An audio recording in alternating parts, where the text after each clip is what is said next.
विश्व हिंदू परिषदेच्या वतीनं जिल्हाभर व्यापक संपर्क अभियान राबवलं जात आहे। या माध्यमातून 4 जुलैपर्यंत संघटनात्मक नियुक्त्या पूर्ण करण्याचं आवाहन आज झालेल्या कोल्हापूर विभाग नियोजन बैठकीत करण्यात आलं।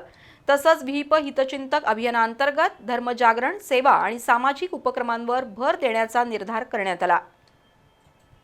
सामाजिक मूल्य, राष्ट्रीयत्वाची जाणीव आणि सकारात्मक विचारांची जोपासना करण्यासाठी विश्व हिंदू परिषदेच्या वतीनं जिल्हाभर व्यापक संपर्क अभियान राबवण्यात येणार आहे। त्याबद्दलची माहिती विश्व हिंदू परिषदेचे विभागीय प्रचारक भाऊराव कुदळे यांनी दिली। कोल्हापुरातील राधाकृष्ण मंदिरात झालेल्या विश्व हिंदू परिषदेच्या कोल्हापूर विभागाच्या वार्षिक नियोजन बैठकीत विविध उपक्रम ठरले।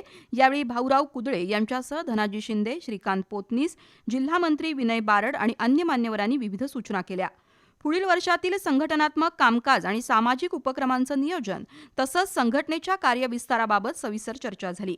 प्रखंडनिहाय मंत्री, सहमंत्री, अध्यक्ष, उपाध्यक्ष तसंच दुर्गा वाहिनी, मातृशक्ती आणि बजरंग दल मधील प्रतिनिधींच्या नियुक्त्या तातडीनं पूर्ण कराव्यात असंही ठरलं।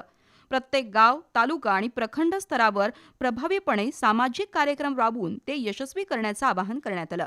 यावेळी जिल्ह्याच्या प्रत्येक तालुक्यातील विश्व हिंदू परिषद, बजरंग दल आणि मातृशक्तीचे पदाधिकारी, कार्यकर्ते यांच्यासह दिलीप भिवटे, मधुकर नाझरे, ॲडव्होकेट सुधीर जोशी वंदुरकर उपस्थित होते।